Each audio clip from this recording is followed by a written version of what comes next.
함께 보실 말씀은 사도행전 9장 26절로 31절의 말씀입니다. 신약성경 203쪽쯤에 있습니다.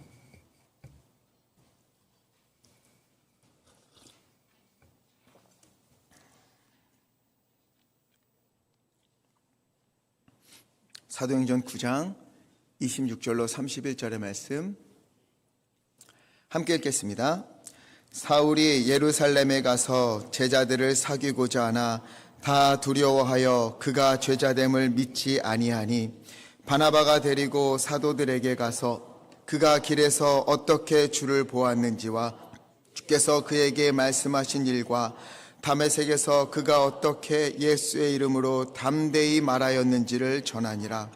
사울이 제자들과 함께 있어 예루살렘에 출입하며 또 주 예수의 이름으로 담대히 말하고 헬라파 유대인들과 함께 말하며 변론하니 그 사람들이 죽이려고 힘쓰거늘 형제들이 알고 가이사랴로 데리고 내려가서 다소로 보내니라.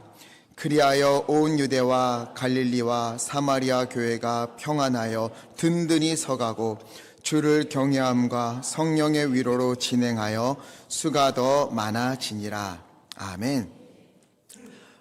이철환 작가의 예수 믿으면 행복해질까? 이런 책이 있습니다. 이 이철환 작가는 연탄길이라는 책을 썼던 작가예요. 꽤 많이 팔렸던 책인데 따뜻한 책입니다. 그 책을 쓰다가 한 3권까지 쓰다가 과로로 인해서 극심한 이명이 찾아왔대요. 그래서 아주 조그만 소리에도 너무 많이 힘든 겁니다. 교회에 예배 드리려고 앉아있으면 스피커로 울려오는 소리가 귀를 너무 찢을 듯이 괴롭혀서 도저히 예배 드릴 수가 없어서 어떻게 했는가 하면 밖으로 나갔대요. 밖으로 나가서 이 교회 벽 쪽에 붙어있는 유리창 근처에 가서 홀로 예배를 드렸다고 합니다. 비가 오면 우산을 쓰고 태양이 내리쬐면 땀을 흘리고 눈이 오면 눈을 맞으면서 그렇게 홀로 교회 건물 밖에서 창문에 기대어 예배를 드렸대요. 마음껏 찬양을 부를 수도 없었겠지요. 설교 말씀도 잘 안 들렸을 것입니다. 열악한 환경 속에서의 예배지만 그럼에도 믿고 있는 게 있었대요. 뭐냐 하면 이 창문 밖에서 비록 나는 예배당 밖에서 예배할 수밖에 없지만 그럼에도 하나님은 나와 함께 계실 것이다. 예수님은 예배당 밖에서 창문을 부여잡고 예배하는 나에게도 함께 하실 것이다. 이 믿음으로 이겨냈대요. 그런데 병이 나아지지가 않는 겁니다. 점점 더 심해져서 걸어다닐 수 없을 정도로 어지러움증이 심해졌고 아무리 매달려도 기도해도 낫지 않으니까 낙심이 되는 거예요. 그러다 보니까 낙심이 심해져서 우울증이 왔어요. 결국에는 기도도 나오지 않고 어떻게 해야 되나 삶에 대한 회의감이 찾아오고 죽음을 생각할 정도로 그렇게 힘들었다고 합니다. 그러는 중에도 끝끝내 놓치지 않은 것이 있는데 누구였을까요? 하나님이에요. 그럼에도 놓지 않았어요. 교회당 예배 밖에서 예배를 드리다가 이제는 교회 갈 수도 없는 지경에 이르렀고 그때 온라인 예배도 없어요. 그때도 놓치지 않은 것이 하나님이었어요. 하나님이 살아계시는가?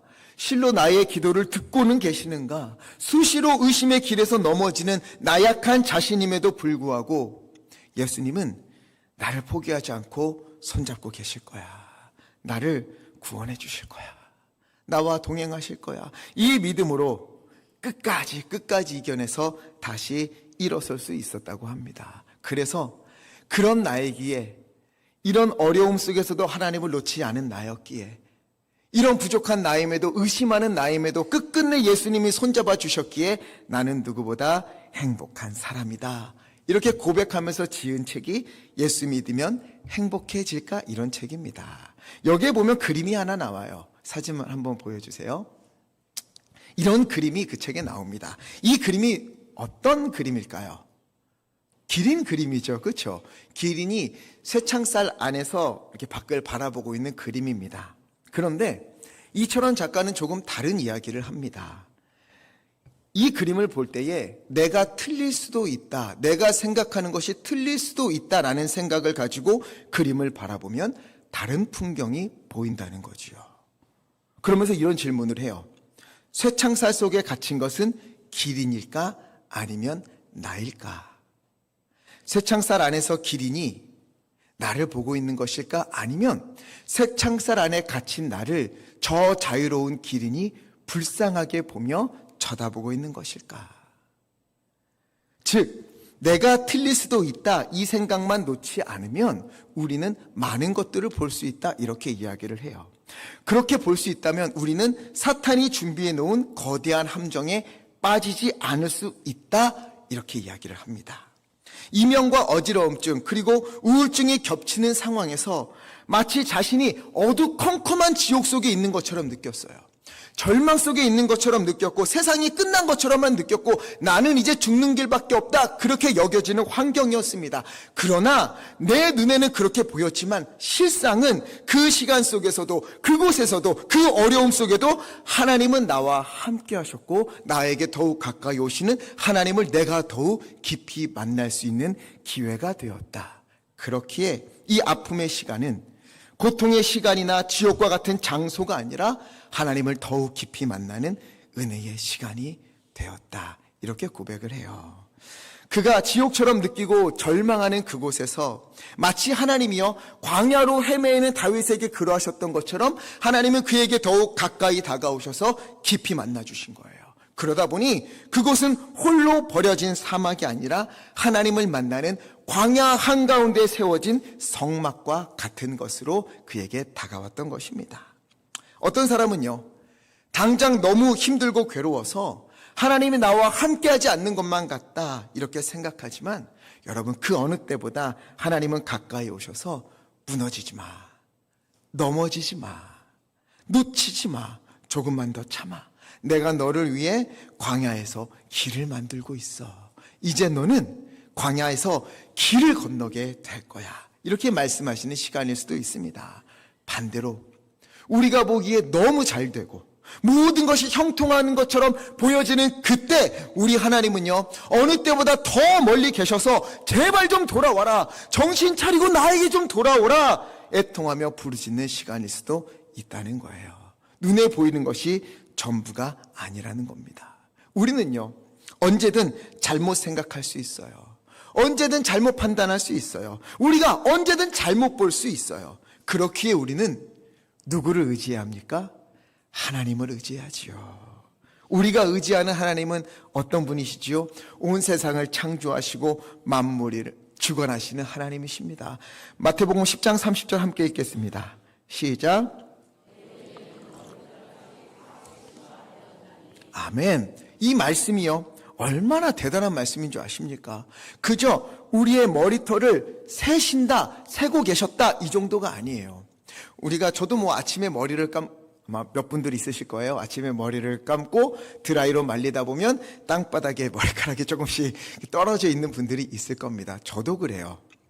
그런데 나도 모르게 또 빠지는 이 머리카락, 우리는요 매일 매 시간 우리의 머리카락의 수가 수시로 변할 겁니다. 어떤 때는 빠지고 어떤 때는 두피를 뚫고 뿌리가 이렇게 솟아나올 때가 있겠지요. 하나님은요 그 머리카락을 매일매일 매 시간 세고 계실 정도로 우리에게 함께 하신다, 우리에게 관심을 가지신다, 이런 이야기입니다. 그저 한 번 세고 마시는 게 아니에요. 우리도 신경 쓰지 않는, 우리도 모르고 지나치는 머리카락이 빠지는 일 혹은 또 새로 나는 일을요 하나님은 지극히 관심을 가지시면서 그걸 세실 정도로 우리의 속속들이 하나하나 그 시간을 살펴보시고 모두 보호하시고 인도하고 계신다는 것입니다. 나도 모르는 나의 모든 것, 그것을 하나님이 살피시는 거예요. 뿐만 아니라 민수기 23장 19절 함께 읽겠습니다. 시작.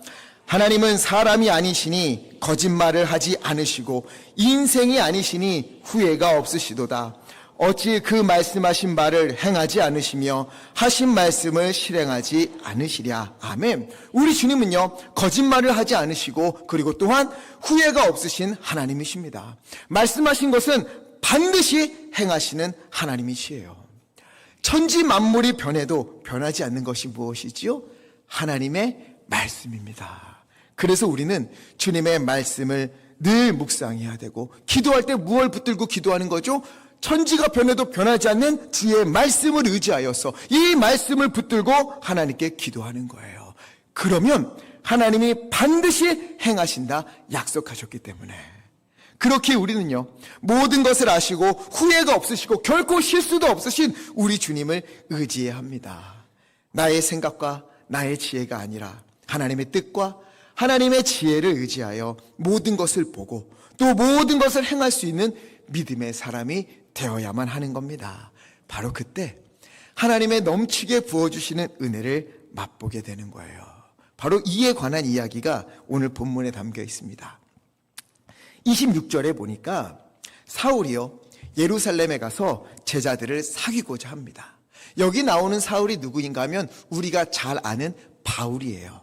사울은 히브리식 이름이고 바울은 헬라식 이름이에요. 똑같은 이름입니다. 그러니 오늘은 우리가 헷갈리지 않게 성경에는 사울로 나오지만 우리가 잘 아는 바울이라는 이름으로 제가 말씀을 드릴게요. 이 바울이 제자들을 찾아갔어요. 제자들과 사귀고 싶고 이야기를 나누고 싶었어요. 그런데 이 제자들의 반응이 두 가지로 나타났습니다. 바울이 찾아오니까 두 가지 반응. 26절, 다 두려워하여. 이게 첫 번째. 두 번째는 그가 죄자됨을 믿지 않았다. 바울이 오니까 두려워하였고 그가 죄자됨을, 그가 회심하였음을 믿지 않았습니다. 왜 그렇죠? 바울의 과거 때문이지요. 바울은요, 예수님의 증인이었던 스데반 집사를 유대인들이 돌로 쳐서 죽일 때 중심이 되었던 인물이에요. 스데반을 돌로 쳐 죽이고 그 겉옷을 바울 발 앞에 두면서 증인이 되어달라 했던 그런 증인이 되었던 사람입니다. 또 8장 3절에 보면은요, 이 사울은 어떤 사람이었는가 하면, 바울은 어떤 사람이었는가 하면 각 집에 들어가 예수를 구주로 고백하는 사람들을 모조리 잡아다가 옥에 넘기는 사람이었어요. 그러니 예루살렘에 있던 그리스도인들이요, 도저히 버틸 수가 없어서 많은 그리스도인들이 그 교회에 대한 핍박 때문에 고향을 떠나 다른 곳으로 가게 되었어요. 그러나 믿음의 사람들은 굴복하지 않지요. 다른 곳에 가서도 여전히 예수가 구주다 복음을 선포하고 교회를 세웠습니다. 오히려 곳곳에 더 교회가 세워졌어요. 복음이 유대 땅을 지나 사마리아를 거쳐 다메섹까지 이르러 갔습니다. 그러자 이 소식을 듣고 2절에 보니까 바울이요, 대제사장을 찾아갑니다. 찾아가서 예수 믿는 사람들을 결박하고 끌어오게 달라. 어떻게 다메섹까지 교회가 생겼습니까? 내가 그들을 잡아오겠습니다. 공문 주십시오. 해서 그 공문을 받아가지고 다메섹으로 떠났어요. 이때 이 바울의 모습을 9장 1절이 기가 막히게 묘사를 해요. 뭐라고 하는가? 위협과 살기가 등등하였다. 하나님의 말씀을 지킨다고 하는 이 바울이요, 위협과 살기가 등등했어요. 무서운 살기 그리고 권력을 가지고 그리스도인들을 진멸하려고 다메섹으로 갔습니다. 그때 어떤 일이 일어나죠? 다메섹을 지나는 중에 호련히 큰 빛이 그를 비추었고 땅에 깜짝 놀라 엎드렸어요. 쿵쾅쿵쾅 심장소리가 막 뛰었겠죠. 이 쿵쾅거리는 심장소리를 뚫고 누군가의 목소리가 귀에 들렸어요. 사울아, 사울아, 내가 어찌하여 나를 핍박하느냐. 5절, 주여 누구시니까? 나는 내가 박해하는 예수다. 이렇게 바울은 부활하신 예수님을 만나게 되었어요. 예수님 만나니까 어떻게 됩니까? 뒤집어지는 거예요. 야, 내가 잘못 생각했구나. 내가 성경을 잘못 해석했구나. 내가 선입견을 가지고 말씀을 읽었구나. 이게 아니었는데, 예수가 구주였는데, 이때부터 그는요, 자기가 지금까지 배웠던, 지켜왔던 모든 신념을 배설물로 여기고 오직 예수님을 위해 살기로 다짐했습니다. 시간이 흐른 뒤 바울은 다메섹에 있는 유대인들이 모이는 회당에 갔어요. 다 오십시오. 내가 중대한 발표를 할 겁니다. 사람들이 막 모였겠지요. 그때 아마 사람들은 이렇게 기대했을 거예요. 우리 예수 믿는 자들을 얼른 잡아 드립시다. 하나님을 욕되게 하고 우리 민족의 해가 되는 이들이 모조리 잡아야 합니다. 속히 속속들이 우리 찾아내서 모조리 예루살렘으로 끌고 갑시다. 이거를 기대했는데 웬걸 바울은 이렇게 이야기합니다. 여러분, 내가 예수 믿는 사람을 잡아 죽이려고 했던 거 다 아시지요? 그런데 말입니다, 그 예수가, 아니 우리 예수님이 우리가 그토록 기다렸던, 하나님이 친히 약속하셨던 바로 그 메시아입니다. 예수님을 믿으십시오. 그러면서 자기가 예수님을 만난 이야기를 들려주는 거예요. 그런 이야기를 듣는 사람들이 놀래 자빠지겠지요. 그래서 9장 21절에 아니 이게 무슨 말인가? 이 사람은 예루살렘에서 예수 믿는 자들을 잡았던 사람이 아닌가? 다메섹에 온 것도 그 사람들 잡아가려는 것 아닌가? 그런데 이게 어찌된 일이지? 당황했어요. 여러분, 유대인들이 바울의 변화를 받아들였을까요? 아니지요. 예수님을 죽이고 스데반을 죽이려고 했던 것처럼, 죽였던 것처럼 바울을 죽이려고 합니다. 그래서 바울은 그곳에서 도망쳐 나와 예루살렘으로 가서 제자들을 찾아간 거예요. 유대인들이야 예수님을 믿지 않으니까 그렇겠지만 제자들은 믿겠지.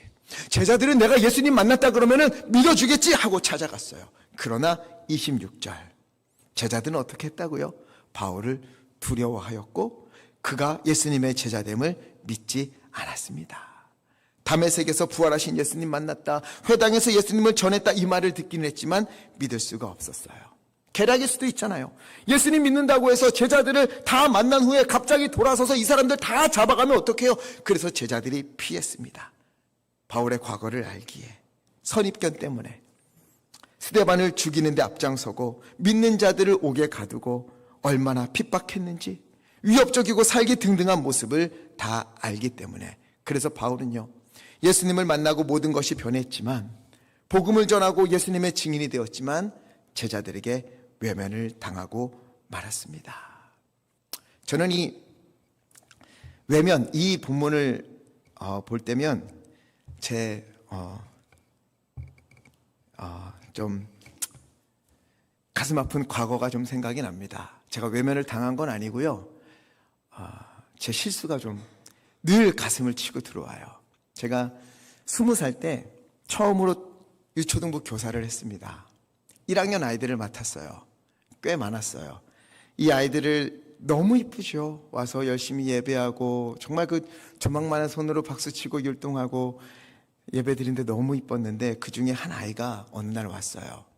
한 아이가 왔는데 얼굴은 꾀죄죄하고 머리는 얼마나 안 감았는지 기름이 떡져 있고 옷은 너무 추리하고 많이 냄새가 났어요.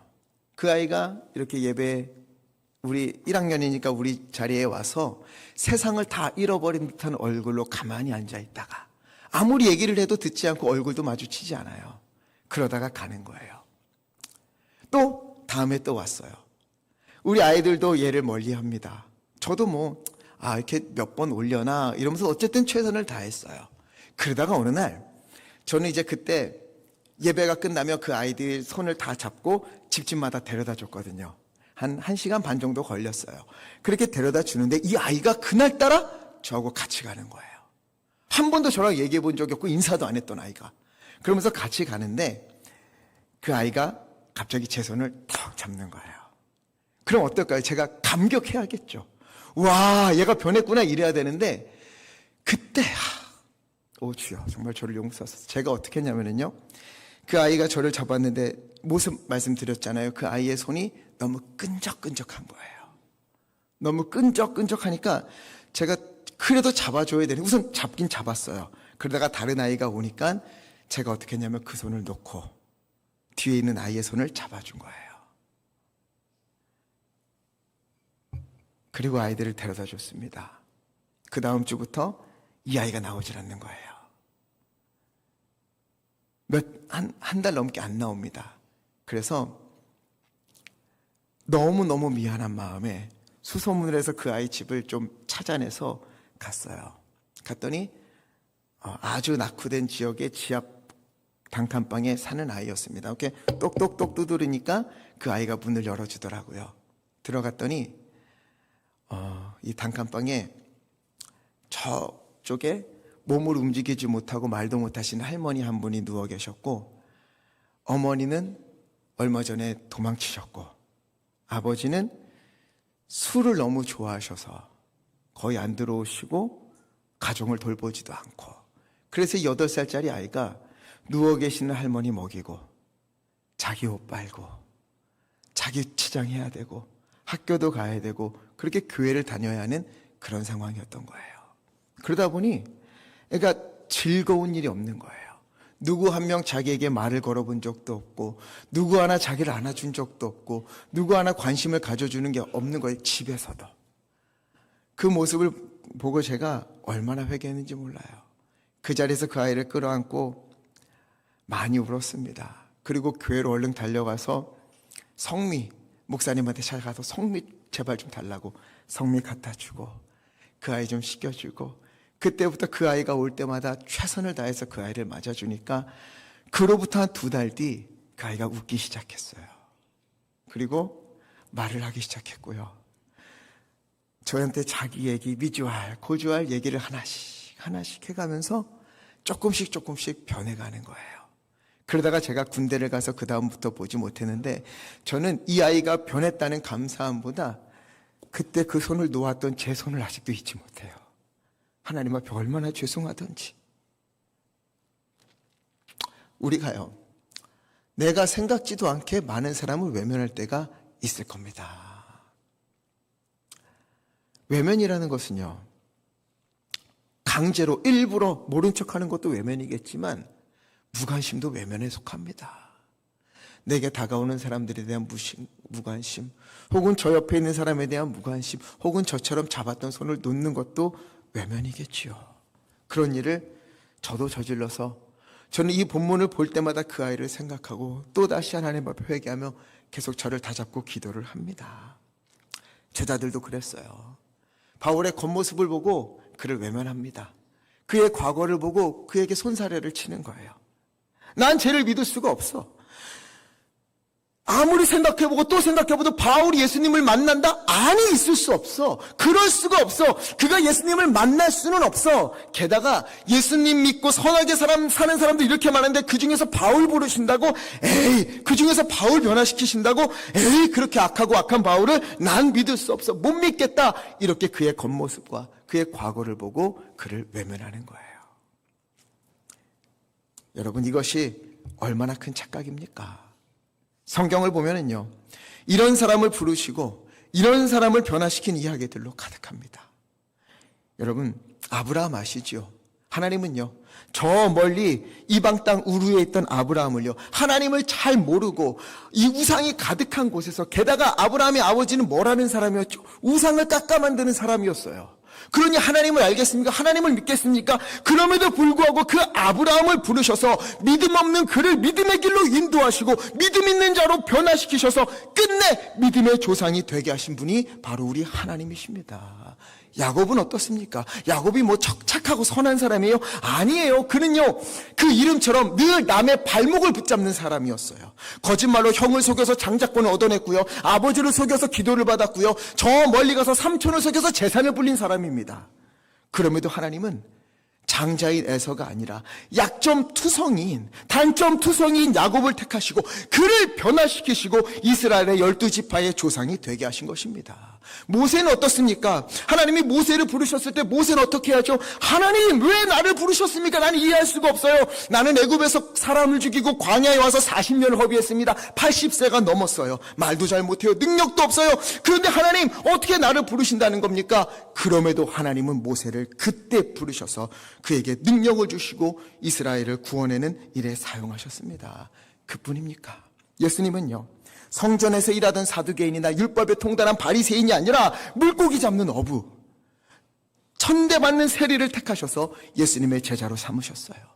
겁 많고 의리 없는 그들을 변화시키셔서 목숨 걸고 예수님을 전하는 증인으로 만들어주셨습니다. 이처럼요, 하나님의 부르심은 인간의 상상을 초월합니다. 인간의 상식과 생각과 이해를 넘어서는 거예요. 우리를 부르시는 것도 마찬가지지요. 어떤 사람은요, 어리고 젊을 때 부르시는 분들이 있지요. 그러나 또 연세가 지긋하실 때 주님의 증인이 되라고 부르시는 분들도 있습니다. 어떤 분은 건강할 때 만나주시기도 하고요, 또 어떤 분은 병들었을 때 만나기도 하세요. 또 승승장구할 때 하나님의 은혜를 체험하는 분들이 있는가 하면 실패하여 낙심 가운데 있을 때에 삶의 소망을 다 잃어버렸을 때에 하나님을 만나는 분들도 있습니다. 생각지 못했던 사람들을 상상할 수 없는 방법으로 하나님은 부르시고 변화시키시고 믿음의 길로 인도하시는 거예요. 하나님이 우리를 부르셔서 하나님을 믿게 하고 직분을 맡기시고 그 다음 또 봉사의 자리로 부르신 것은요, 뭐 우리가 뭘 잘해서 그렇습니까? 능력이 많아서 그렇습니까? 가진 것이 풍족해서 그렇습니까? 아니에요. 정말 보잘것없는 우리를 하나님의 전적인 은혜로 선택하시고 부르셔서 하나님의 자녀로 삼으시고 하나님의 일꾼으로 삼으시고 하나님의 나라를 위하여 너가 나 대신하여 그곳에서 애써다오, 그렇게 우리에게 사명을 베풀어 주신 것입니다. 여러분, 그렇기에 혹시나 우리가요, 나는 나이가 많아서, 나는 건강이 좋지 못해서, 부족한 것이 많아서, 죄를 내가 너무 많이 지어서 하나님 아닙니다, 저는 아닙니다, 제가 무슨 직분을 받고 제가 무슨 봉사를 합니까, 저기 잘하는 사람들 해주세요, 이렇게 생각한다면 그건요, 하나님의 선택을 의심하는 거예요. 하나님의 부르심을 무시하는 겁니다. 로마서 11장 26절 함께 읽겠습니다. 시작. 하나님의, 아멘. 믿으십니까? 하나님의 부르심에는 후회하심이 없습니다. 하나님의 선택하심에는 절대 하나님께서 후회하시지 않습니다. 하나님이 부르셨다면 하나님이 책임지십니다. 우리의 있는 모습 그대로 사용하시기 위하여서 하나님은 부르신 것이고요. 혹시나 우리가 있는 그 자리에서 내가 가진 능력보다, 내가 가진 믿음보다 더 큰 믿음과 힘이 필요하다면 하나님은 그것을 주님의 은혜로 채워주실 것입니다. 큰 변화가 필요하다면 하나님이 변화시켜 주실 것이고요. 그렇게 하나님의 일에는 결코 실수가 없습니다. 하나님이 하시고자 하는 일에는 그것을 막을 수 있는 장애물은 결코 없습니다. 만약 우리 앞에 홍해가 나타난다면 하나님은 그 홍해를 가르칠 것이고요. 우리 앞에 여리고성이 나타난다면 하나님이 친히 여리고성을 무너뜨리사 하나님의 승리를 찬양케 하실 것입니다. 그렇게 우리 하나님은 저와 같은, 그리고 우리와 같은 그런 연약한 사람들을 사용하셔서, 선택하셔서 강한 자들을 부끄럽게 하시고 부족한 자를 들어서 지혜롭다 말하는 자들을 부끄럽게 하실 것입니다. 나를 부르신 것도 또 우리를 부르신 것도 모두 하나님의 은혜입니다. 하나님이 변화시키시고 하나님이 새롭게 하실 것입니다. 그럼에도 불구하고 그래도 난 안 될 것 같은데, 그래도 저 사람은 안 될 것 같은데, 걔는 안 돼, 걔는 안 돼. 만약 그런 사람이 있으면 그런 생각이 들 수도 있는데요. 아니요. 그런 사람도 하나님이 터치하시면 변하게 되어 있습니다. 반드시 변합니다. 누가복음 18장 27절 함께 읽겠습니다. 시작. 이르시되 무릇 사람이 할 수 없는 것을 하나님은 하실 수 있느니라. 아멘. 하나님이 하시면 못할 일이 없습니다. 하나님이 변화시키시면 반드시 변화됩니다. 사람도 변하고요, 환경도 변하고요, 우리 앞에 있는 담도 모두 다 무너지게 되는 놀라운 변화가 하나님이 하시면 우리 가운데 있을 줄 믿습니다. 그런데 제자들은 이걸 믿지 못했어요.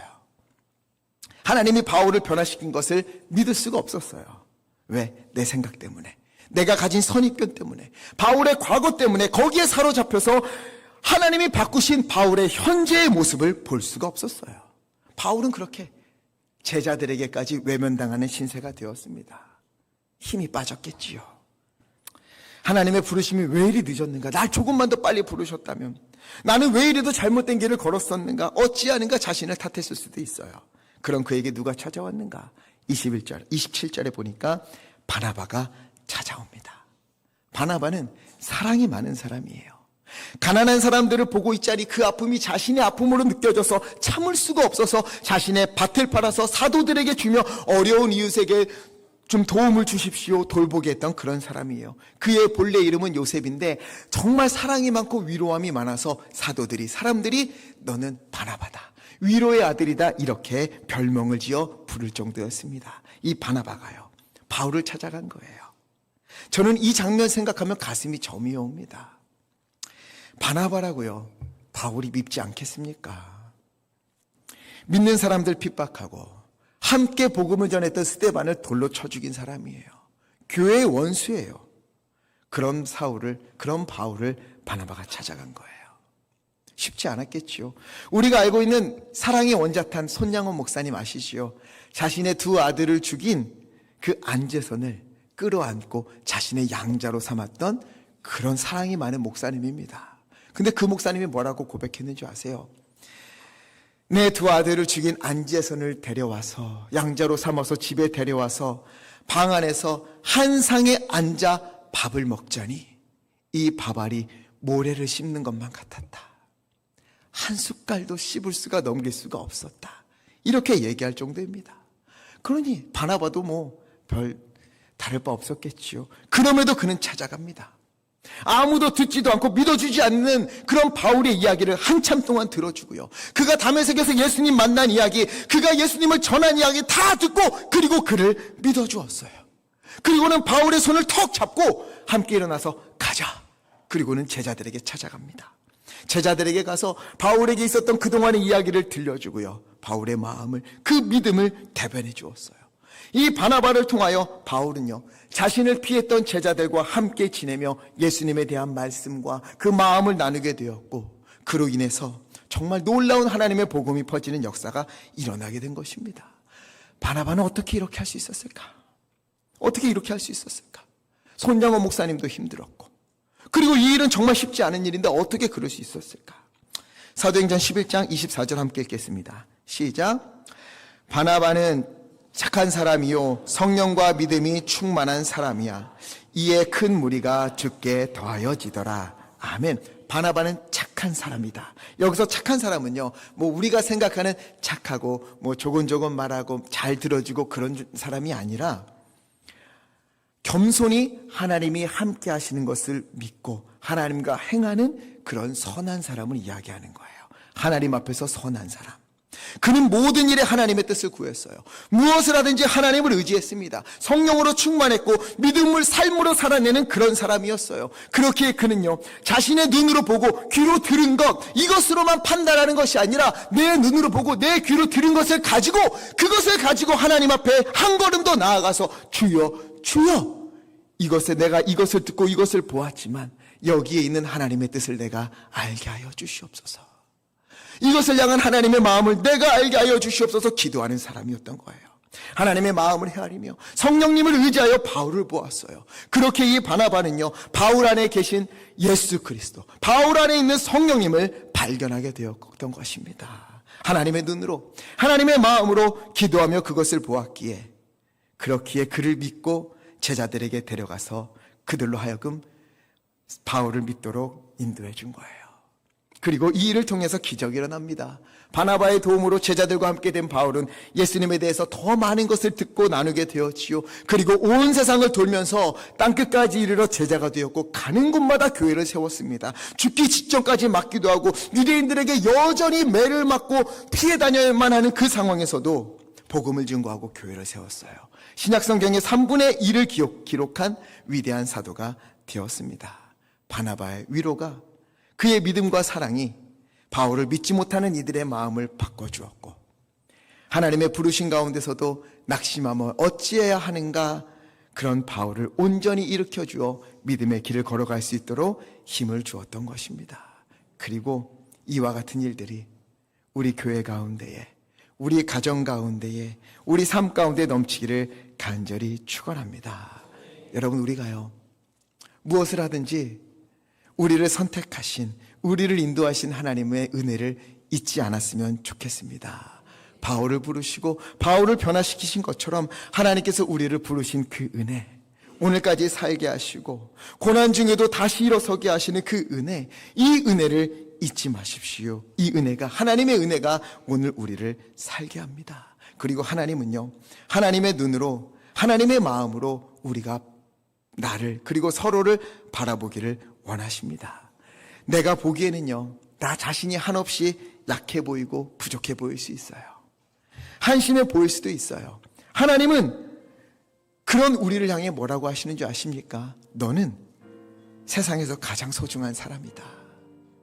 나는 나를 이렇게 부족하고, 나 하나님 가진 것도 없고 아는 것도 없고 할 수 있는 것도 없고 이렇게 부족한 사람인데요, 아니, 나는 너를 위해 나의 아들을 십자가에 달려 죽게 할 정도로 너를 사랑한다. 너는 소중한 존재야. 주님께서 말씀하시는 거예요. 하나님이 우리를 소중한 존재라고 하시는데 누가 우리를 하찮게 여길 수 있겠습니까? 어찌 우리가 나 자신을 하찮게 여길 수 있겠습니까? 하나님이 소중하다고 말씀하시는데, 또한 우리는요, 바나바와 같은 눈으로 우리 서로를 바라보아야 합니다. 우리 주님은요, 오늘도 한 사람이 세워지고 한 사람이 위로받기를 간절히 바라십니다. 누구를 통해서? 우리를 통해서. 여기저기서 외면받고 있는 그 바울들, 우리 주위에서, 우리 가정에서, 혹은 우리 구역 가운데, 우리 교구 가운데, 우리 기관 가운데에, 우리 교회 가운데, 혹은 우리의 일터 가운데에 외면받고 있는 그 바울을 하나님은요, 우리가 하여금 바나바가 되어 그를 찾아가서 그의 말을 들어주고 그를 믿어주고 그를 다시 세워주는 그런 사람이 되어라 우리에게 말씀하고 있는 것입니다. 우리 가운데에 위로가 필요한 이가 있습니까? 믿어주고 믿음의 눈으로 보면서 그 안에 있는 성령님을 발견하며 함께 기도하고 이끌어져야 할 이가 있습니까? 여러분, 오늘 주님은 우리가 그런 사람이 되기를 간절히 원하십니다. 우리를 통해 하나님의 사랑이 전해지기를 바라십니다. 우리가 만나는 그 사람에게, 또 우리가 특별히 기도하고 있는 분들이 있을 거예요. 중보하면서 그 사람에게 하나님, 그 사람이 혼자가 아니라는 것을, 여전히 옆에서 믿어주고 함께 기도하는 이가 있다는 것을, 동행하는 자가 있다는 것을 주님 알게 하여 주옵소서. 이렇게 기도하며 다가가기를 원하시는 것입니다. 바나바의 손길과 위로를 통해서 바울이 위대한 일을 할 수 있게 된 것처럼 하나님은요, 오늘 우리를 통해서 그 일들을 이루어 가실 것입니다. 우리가 바나바와 같이 언제나 하나님을 의지하고 성령의 충만함을 간구하고 하나님의 마음으로 바라보게 해달라고, 하나님의 마음으로 위로하는 자가 되게 해달라고 우리가 기도한다면 하나님은 우리를 통하여서 우리의 가정이 변하고 자녀가 변하고 구역에 생명이 넘치고 교구에 사랑이 넘치는 그 일을, 우리를 통해서 누군가의 꿈을 주시고 회복시키시는 은혜가 우리 가운데 넘치게 하여 주실 줄 믿습니다. 이 은혜가 우리 가운데 가득하기를 간절히 바랍니다. 그래서 이 찬양 함께 부르기를 원합니다. 아까 우리 불렀던 은혜라는 찬양인데요, 여러분, 이 은혜라는 찬양을 불렀던 지선 전도사님이요, 이런 이야기를 했어요. 이거를 부를 때 어떻게 부르게 되었는가? 그분이요, 어느 날 자녀가 어릴 때, 아들이 어릴 때 부엌에서 뭐 좀 하고 있는데 갑자기 방 안에서 악 소리가 들렸대요. 가서 보니까 콘센트에 젓가락 2개가 꽂아져 있고 아이는 쓰러져 있는 거예요. 얼른 그 아이를 안고 병원으로 갔습니다. 갔는데 화상을 많이 입어서 손가락을 절단해야 하고 감각을 잃어버린 거예요, 그 어린아이가. 그래서 그 엄마는, 지선 전사님은 계속 울었어요. 이게 어떻게 된 것일까? 그런데 보니까 조금 지나서 이 아이가 너무나 해맑게, 손가락이 없는데도 불구하고 어떻게 하는가, 병원 곳곳을 다니면서 자기보다 더 아픈 사람에게 예수님을 전하고 있더래요. 그것을 보면서 이분이 감동받았어요. 야, 이게 하나님의 은혜구나. 우리 아이가 콘센트에 젓가락을 꽂았음에도 죽지 않은 것도 은혜예요. 화상을 그렇게 입었음에도 팔이 아니라 손가락 몇 개 절단이 또 은혜예요. 또 이 아이가 병원에 가서 복음을 전할 수 있는 것도 얼마나 큰 은혜인가. 그러다 보니 나의 삶이 다 은혜가 된다라는 거예요. 내가 살아 숨쉬는 것, 정말 내가 이 땅을 살아가는 것, 이 모든 것이 은혜구나 하면서 이 가사를 부르는 그 전도사님을 제가 봤습니다. 여러분, 우리의 모든 것이 다 은혜입니다. 우리의 오늘은 누군가가 그토록 원했던 내일이라는 시간이고요, 하나님께서 늘 함께 하시고 하나님께서 역사하시고 동행하는 시간입니다. 우리 이것을 기억하면서, 주님, 내게 있는 모든 것은, 내가 오늘까지 온 것, 우리의 가족이 이만큼 있는 것, 그리고 또 아픈 이가 있어도 하나님, 주님께 기도할 수 있도록 하나님 힘을 주시는 것, 이 모든 것은 당연한 게 아니라 하나님의 은혜입니다. 내가 이 은혜 잊지 않고 살도록 이 아버지 임하여 주시고, 또한 이 은혜를 전하는 자가 되게 하여 주시옵소서. 이 마음으로 함께 마음을 다해 찬양하겠습니다.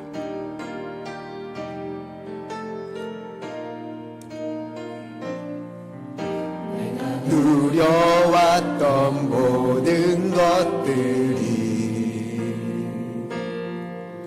내가 지나왔던 모든 시간이, 내가 걸어왔던 모든 순간이 당연한 것 아니라, 당연한 것 아니라 은혜였어. 아침 해가 뜨고 저녁에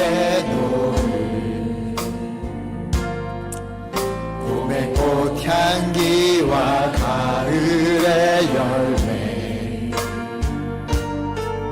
변하는 계절의 모든 순간이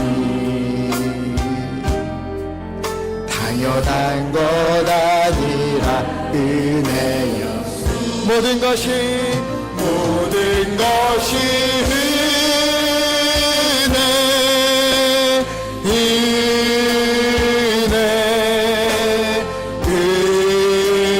은혜, 아멘.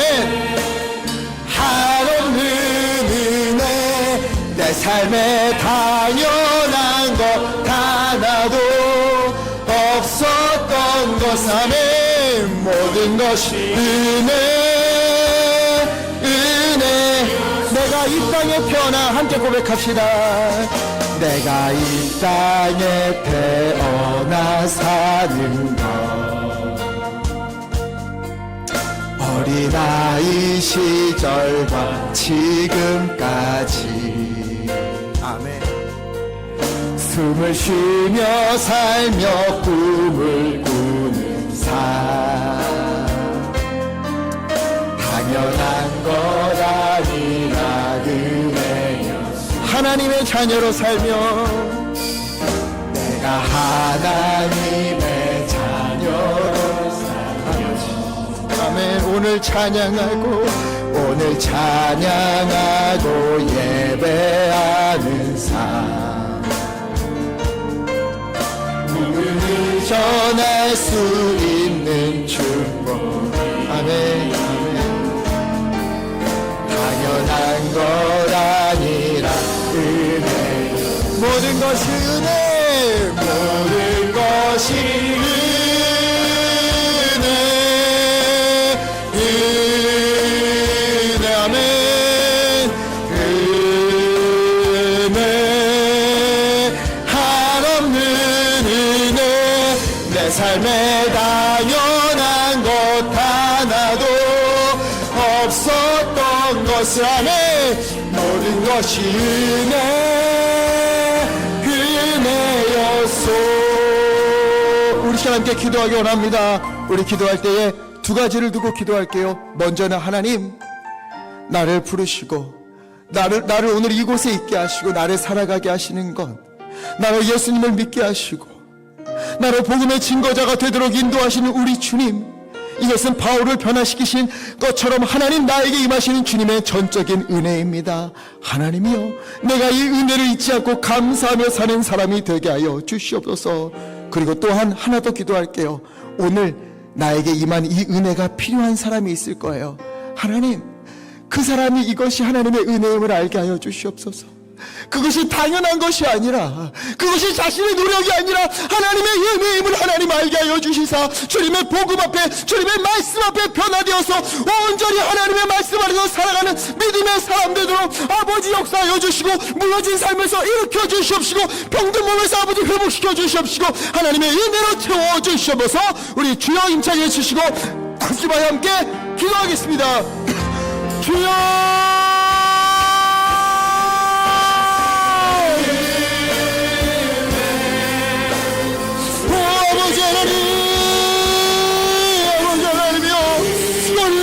하시고 오늘 이 자리에 오게 하시고 아버지 주의 말씀으로 아버지 다시 서게 하시는 이 모든 것 주님 앞에 찬양케 하면서 아버지 모든 것이 하나님의 은혜인 줄 압니다. 아버지 은혜인 줄 믿습니다. 아버지 하나님의 주님의 크신 은혜는 우리가 잊지 아니하고 하나님의 은혜 가운데 살기 원하옵나니 아버지 연락한 우리의 심정을 잡아주시옵소서. 하나님이여, 우리의 삶에 당연한 것이 하나도 없습니다. 오직 주님께 주님의 은혜니 아버지를 잡아주시고 우리 가운데 살게 하소서. 아버지 은혜가 필요한데 하나님과 우리 은혜 보게 하여 주시옵시고 우리가 이 은혜를 하나님의 은혜를 전하는 자가 되게 하여 주소서.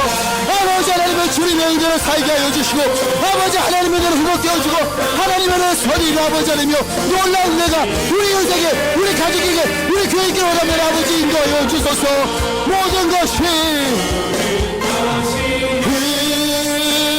은혜, 하나님의 은혜 안에 은혜, 한없는 은혜, 내 삶에 당연한 것 것은 모든 것이 은혜, 은혜, 모든 것이 은혜,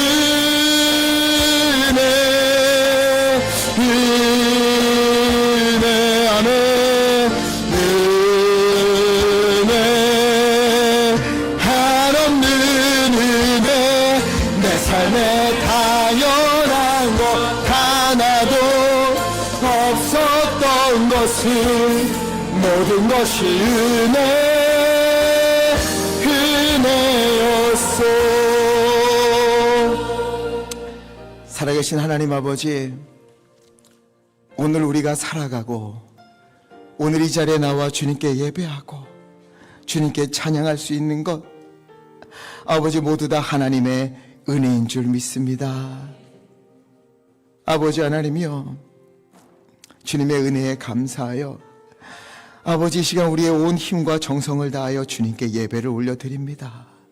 또 우리에게 있는 모든 것이 하나님의 은혜로 베풀어 주신 것임을 알기에 내 것이라고 움켜쥐는 것이 아니라 구별하여서 11조와 여러 가지 제목의 헌금으로, 또 강단의 아름다운 꽃과 성미로, 또 여러 모양의 봉사와 헌신으로 주님께 아낌없이 올려드립니다. 하나님, 우리의 성도님들의 예배와 마음과 정성을 기뻐받아 주시옵소서. 이 예물이 쓰여지는 곳에 하나님의 놀라운 은혜가 넘치게 하여 주시고, 하나님의 위로와 하나님의 사랑이 넘치게 하여 주시고, 하나님의 뜻이 이루어지도록 아버지 인도하여 주시며, 아낌없이 드린 우리 성도님들의 믿음과 마음을 기뻐받아 주시사 한없는 은혜와 복으로 30배, 60배, 100배 아버지 부어 주시옵소서. 하나님, 우리 성도님들을 위하여 기도합니다. 큰 일로 또는 작은 일로 믿음이 흔들리는 일이 있다면 주여 주님께서 굳게 붙잡아 주시옵소서. 우리를 새롭게 하시고 우리의 모든 것을 변화시키는 분이심을 믿고 더욱 주님을 의지할 수 있도록 믿음의 믿음을 더하여 주옵소서. 또 하나님, 우리가 위로하는 사람이 되기를 원합니다. 우리 성도님들을 통하여서 하나님의 은혜가 많은 이들에게 전하여지고 그들이 힘을 얻고 새롭게 되는 놀라운 은혜의 역사가 넘치도록 아버지 인도하여 주시옵소서. 우리 성도님들이 이 마음을 담아 아버지 하나님을 중보하며 기도할 때에 육신의 질병으로 고통받는 성도님들을 하나님 치유하여 주시옵시고, 마음의 고통으로 눈물로 기도하는 성도님들을 하나님이여 회복시키시고 일으켜 주시며, 아버지 여러 기도의 제목으로 간구하는 성도님들의 기도를 모두 다 귀 기울여 들어주시사 하나님이여 가장 적당한 날에 가장 좋은 것으로 응답하여 주시옵소서. 우리 주 예수 그리스도 이름으로 간절히 기도하옵나이다. 아멘.